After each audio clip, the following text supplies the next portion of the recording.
Halo semuanya, selamat datang di channel Emperor Key, Super Emperor. Baiklah, kita langsung mulai saja alur ceritanya.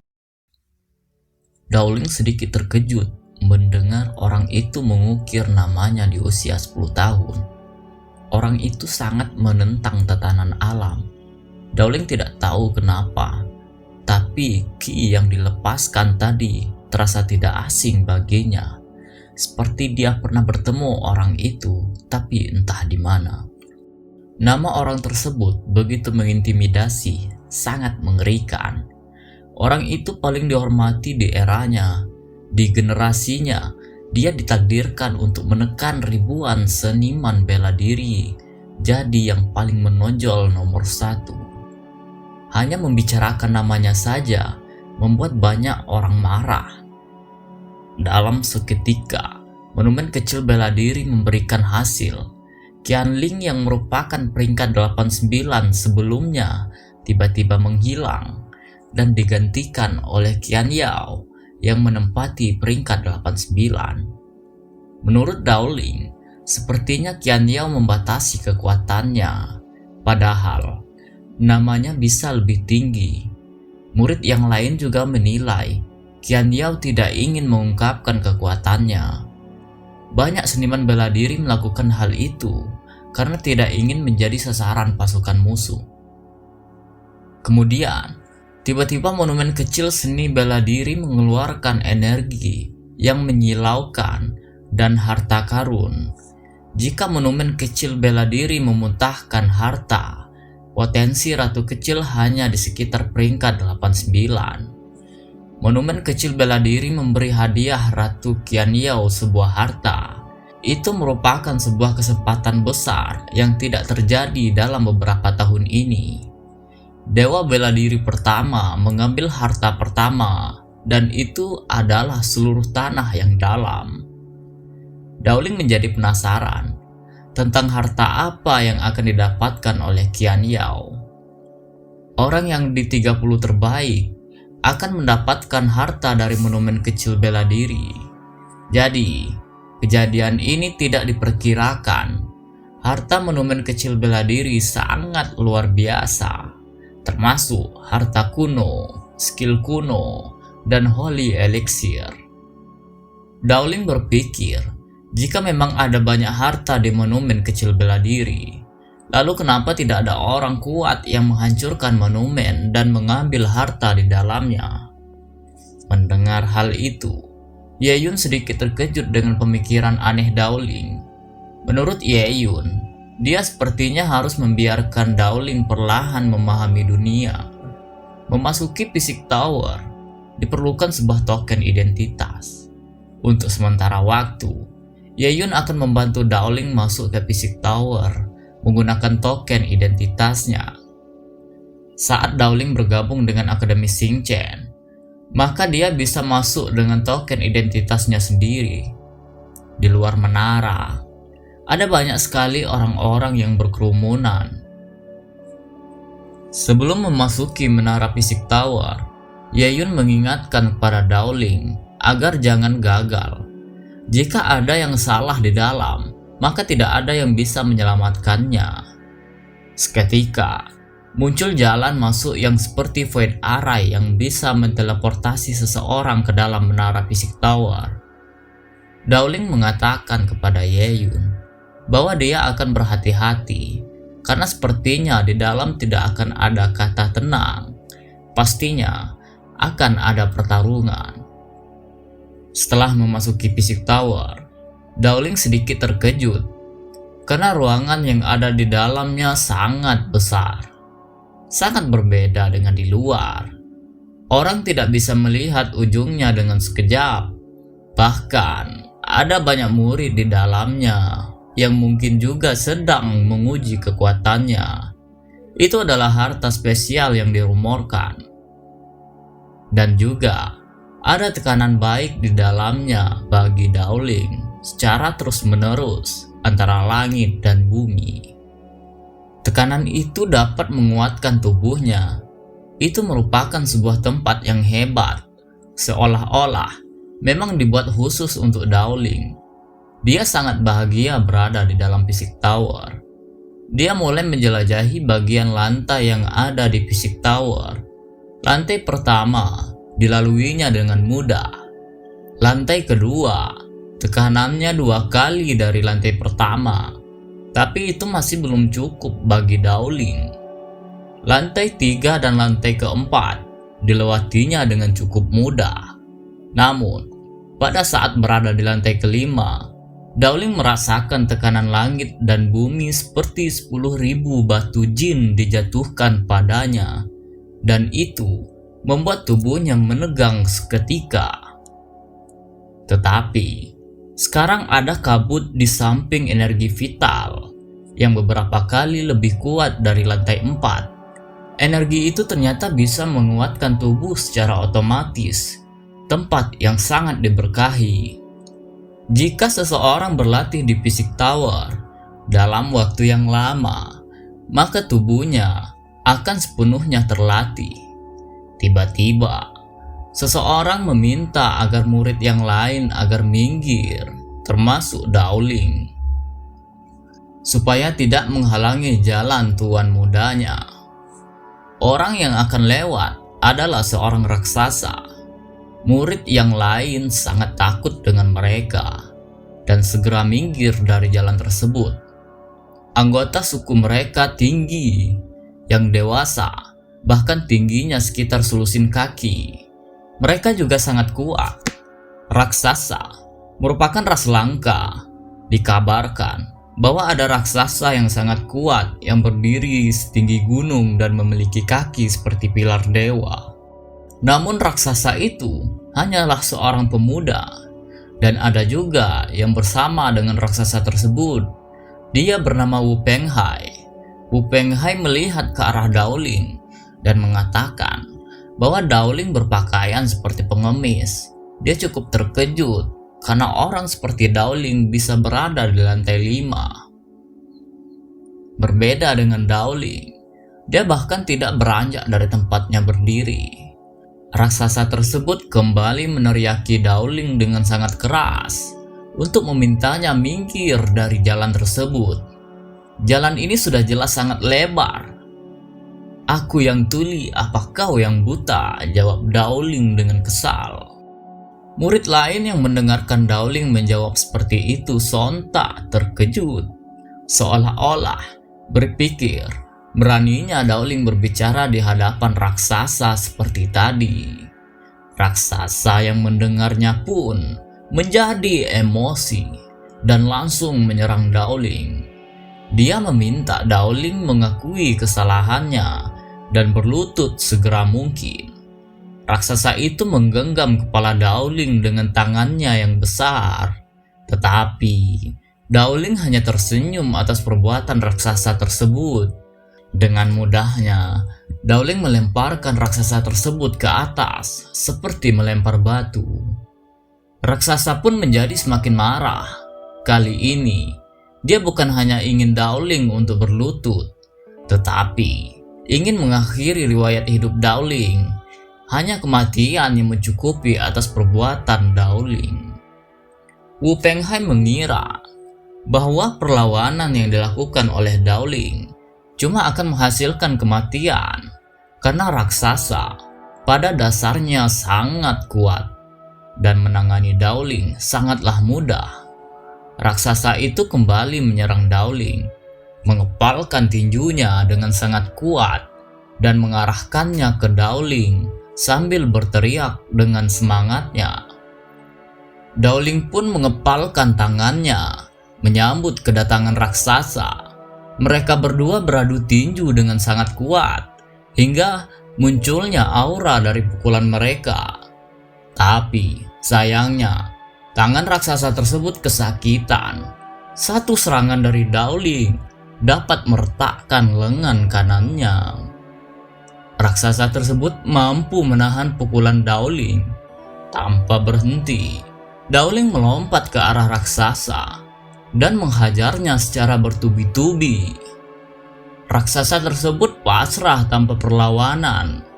Wu Penghai yang melihat kejadian itu sedikit terkejut. Situasi itu tidak bagus bagi raksasa. Wu Penghai melompat ke arah Daoling. Dia mencoba untuk menghentikannya. Sadar dengan kedatangan Wu Penghai, Daoling pun langsung memukulnya. Namun, pukulan Daoling masih bisa ditahan oleh Wu Penghai. Menurut Wu Penghai, Daoling mempunyai keberanian dan punya kekuatan karena berani melukai raksasa tadi. Raksasa yang melihat tuan mudanya diserang oleh Daoling menjadi emosi. Dia mengatakan bahwa Daoling sepertinya sudah bosan untuk hidup karena dia berani mengangkat tangannya melawan tuan muda keluarga raksasa itu. "Apa kau tahu siapa tuan mudaku?" tanya raksasa sambil berteriak. Daoling tidak terlalu mendengarkan ocehan raksasa itu. Dia malah berbicara dengan Wu Penghai, mengatakan bahwa kekuatan Wu Penghai tidaklah buruk karena bisa menahan pukulannya. Wu Penghai menjadi terkejut setelah mendengarkan Daoling berkata seperti itu. Emosinya meningkat dengan sekejap. Kali ini, Wu Penghai berinisiasi untuk menyerang duluan, tetapi pukulan Wu Penghai masih bisa ditahan oleh Daoling. Setelah menahan serangan Wu Penghai, Daoling berbalik menyerang dengan menendang Wu Penghai. Tapi tendangan Daoling masih bisa dihindari Wu Penghai, dan pukulan Wu Penghai kembali didaratkan ke arah atas kepala Daoling. Pukulan tersebut masih bisa ditahan oleh kedua tangan Daoling. Tidak terima ditekan seperti itu, Daoling melompat dan menyerang menggunakan lututnya ke arah Wu Penghai. Serangan Daoling masih bisa ditahan oleh kedua tangan Wu Penghai. Namun, tiba-tiba saat serangannya ditahan, Daoling sedikit menekan kekuatan lututnya yang membuat Wu Penghai tidak kuat menahan serangan itu lagi. Wu Penghai pun terjatuh ke lantai akibat serangan itu. Setelah lawannya terjatuh, Daoling melemparkan batu kecil ke kepala Wu Penghai sambil mengatakan, "Apa sekarang aku masih berada di jalanmu?" Raksasa yang melihat kejadian itu menjadi terkejut. Menurutnya, Wu Penghai adalah jenius langka di Aula Wu. Dia punya level tinggi di Body Forging Realm. Wu Penghai bahkan mempunyai hubungan dengan Kaisar Wu. Kaisar Wu adalah manusia yang seperti dewa. Tetapi Daoling bisa menekan Wu Penghai hanya dengan satu jari. Menurut Wu Penghai, jika Physic Tower tidak menekan setengah kekuatannya ke Body Forging Realm pertengahan, maka Daoling pasti sudah mati saat ini. Kekalahan itu membuat Wu Penghai menjadi geram hingga dia mengeluarkan sebuah harta dari tangannya. Harta itu berbentuk tower kecil berwarna ungu. Kondisi itu tidak bagus bagi Daoling jika Wu Penghai begitu cepat menggunakan hartanya. Daoling dengan segera menuju ke Wu Penghai lalu mendorong harta itu dari tangan Wu Penghai yang menyebabkan hartanya terjatuh ke lantai. Kemudian, Daoling memelintir tangan Wu Penghai dengan cukup keras hingga membuat Wu Penghai cukup kesakitan. Murid lain yang di sana tampak sedikit terkejut melihat harta yang dikeluarkan oleh Wu Penghai. Menurut mereka, itu pasti harta keluarga Wu. Tower kecil ungu itu berkilauan dan tembus cahaya seperti patung batu giok yang diukir dengan baik. Putaran kemegahan di sekitarnya dan juga ada 9 tingkat. Harta itu sangat luar biasa, namun tidak satu pun dari mereka yang berani mengambil barang dari keluarga Wu. Keluarga Wu cukup merepotkan karena kekuatan ancaman mereka bukan lelucon. Harta itu bernilai tinggi dan dihadiahkan pada Wu Penghai oleh tetua Aula Wu. Wu Penghai harus mengambilnya kembali. Jika tidak, maka dia akan dihukum oleh keluarganya. Dowling mengambil dan melihat harta tower kecil ungu tadi. "Apa barang ini sangat bagus? Apa kau menginginkannya?" tanya Dowling sambil menunjuk tower kecil kepada Wu Penghai. Tanpa mempedulikannya, Dowling kemudian melemparkan harta tersebut seperti sampah. Murid lain yang melihatnya sedikit terkejut. Bahkan, Wu Penghai tidak habis pikir dengan kelakuannya Dowling. Menurut Wu Penghai, jika dia masih seenaknya mengambil dan melempar sesuatu dari aula Wu, maka Dowling benar-benar cari mati. Raksasa pun kaget melihat Dowling seperti itu. Raksasa itu menganggap bahwa Dowling menjadi terlalu berani. Bagi Dowling, dia bisa membicarakan permasalahan itu nanti dengan mereka. Wu Penghai berpikir bahwa Dowling adalah orang jahat.